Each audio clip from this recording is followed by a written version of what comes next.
One of the best historical dramas ever made, The Last Kingdom, concluded its chapter on Uhtred earlier this year. Alexander Dreymon gave his award-worthy performance, and it speaks volume how well his co-stars sing constant praises for him. But acting isn't the field where he earns these compliments, it's also directing. Following the show's super satisfying finale, actor Cavan Clerkin offered appreciation to his co-star for both talents. Let's look at what co-stars have to say about Dreymon in today's video. First up, who did Cavan Clerkin play? During season 2, fans met Father Pyrlig, and he and Father Beocca talked about Thyra's wedding. Instantly, the priest was an interesting character because not only did he have a complete commitment to Wessex like his fellow priests, but he's also been a warrior before. His loyalty matched that of Father Beocca, as Pyrlig also obeyed both King Alfred and his son King Edward during their reigns. Safe to say he quickly became a fan favorite because he was always quick with a joke and his sarcasm was on another level, and he fit right in with the gang and became a 5th addition to Uhtred, Finan, Sigtryk, and Osferth's group. We find out his ability to handle war near the end of season 2 during his fight with the super warrior Boltan. The combat took place after Uhtred determined that the Viking warrior should fight rather than be crucified, and so Boltan was pitted against Father Pyrlig, and his sword skill caught us all by surprise. Even though he first claimed he didn't know how to fight well, the priest defeated Boltan and exposed himself to be a Briton who grew up slaughtering Saxons. Good for Wessex and Saxons that he now chooses to fight for his god instead. Up next, what did the actor have to say about Alexander Dreymon? So the actor talked more in detail about working alongside Dreymon and had nothing but praise for his co-star. Not many are aware of how he directed one episode in the 5th season, and he did a mighty fine job with it too. After leading the BBC and Netflix medieval drama for 5 seasons, the series lead was finally granted the opportunity to direct one. In Dreymon's episode, Brita takes control of Eofric and tortures the Dane Sigtryggr, who's married to Uhtred's daughter Stioria. Eystein Sigurðarson, who plays Sigtryggr, also had wonderful things to say about Dreymon during his episode of the Screen Chronicles podcast, and more on that later. Cavan spoke about how it's a massive set, and to handle all of that in multiple cameras, well, that's quite an achievement, especially being a nitty-gritty historical drama. There were many battles and set pieces, but the German star took all of it in stride. Not to mention, he was also acting in it, so he was literally directing, stepping in, doing his part, watching it on the screen, and then stepping back in. His co-star quoting, "Phenomenal, and his attention to detail was just so incredible. I mean, he literally actioned every character's line." Another aspect that Cavan spoke about was how Dreymon had 3 distinct acts for each character, which shows his commitment for attention. And now, Father Pyrlig wasn't the only one with praises. As we mentioned before too, Cavan wasn't the only one who appreciated Alexander's directorial debut and praised the actor for working both on and behind the camera.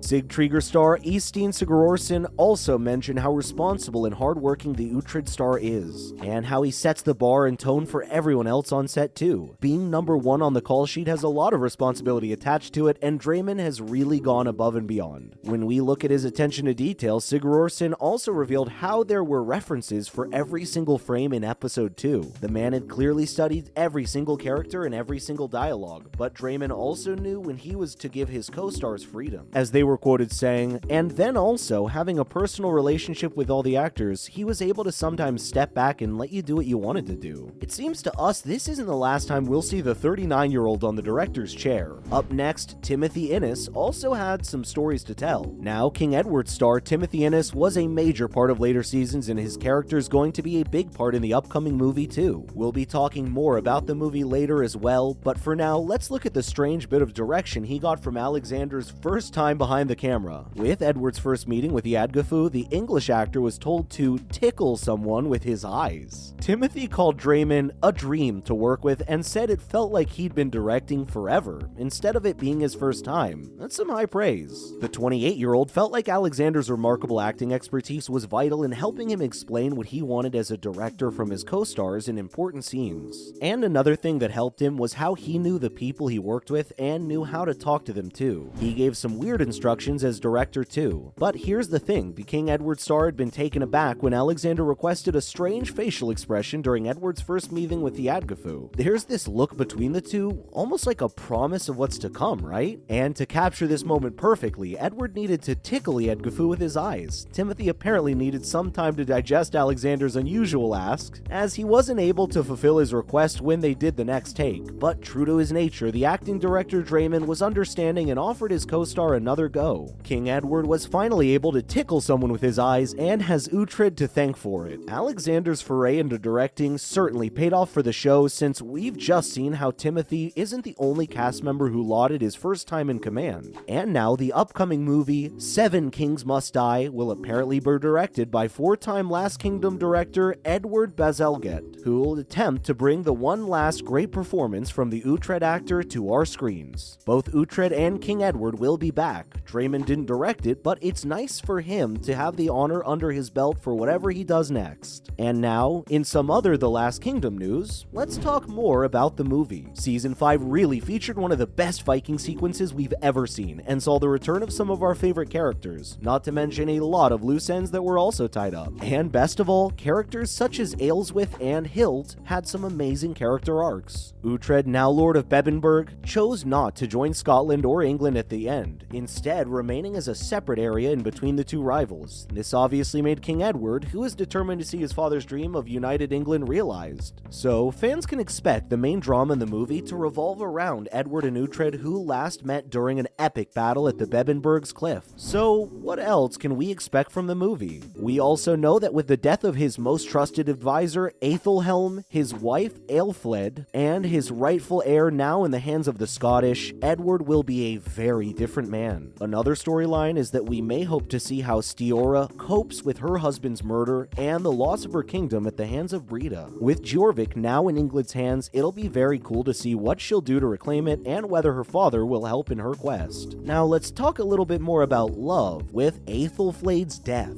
we can expect to see a new love interest for Uhtred, and there's a clear contender for who that might be. Given how Season 5 ended with Edith, there is a good chance that Uhtred and Edith may get together in Kings Must Die. We have to wonder though, there was some unresolved tension between Finan and Edith. Will that be there in the movie? We'll have to wait and see. With some of the best television cinematography and battle sequences to rival Vikings and Game of Thrones, it's no surprise that fans want the feature-length film as soon as possible. Rest assured, fans shouldn't have to wait much longer, as 7 Kings Must Die has completed production in Budapest, Hungary, so we may get an early 2023 release date. And now finally, where's Osferth now? When Osferth was killed off in the final season of The Last Kingdom, hearts all over the world were broken. When defending Uhtred's room Kaffa from attackers, the fan favorite found himself outnumbered and defeated. With his wit and bravery, it was easy to fall in love with Osferth, and it's sad to know he won't be there in the sequel movie. But here's something to cheer you up: actor Ewan Mitchell will appear in a different role. The actor will be in the exciting Game of Thrones prequel, House of the Dragon. In the HBO and Sky series, he'll be playing Aemond Targaryen. The character was a member of House Targaryen and was known as Aemond One-Eye and Aemond the Kinslayer. He's King Viserys' second son and is expected to play a major role in the family feud. Well, that's a wrap for this video. Are you impressed with Alexander Dreymond's directing debut? Let us know in the comments below. Make sure to give this video a thumbs up and subscribe to our channel for more videos like this. See you in the next one. Thanks for watching.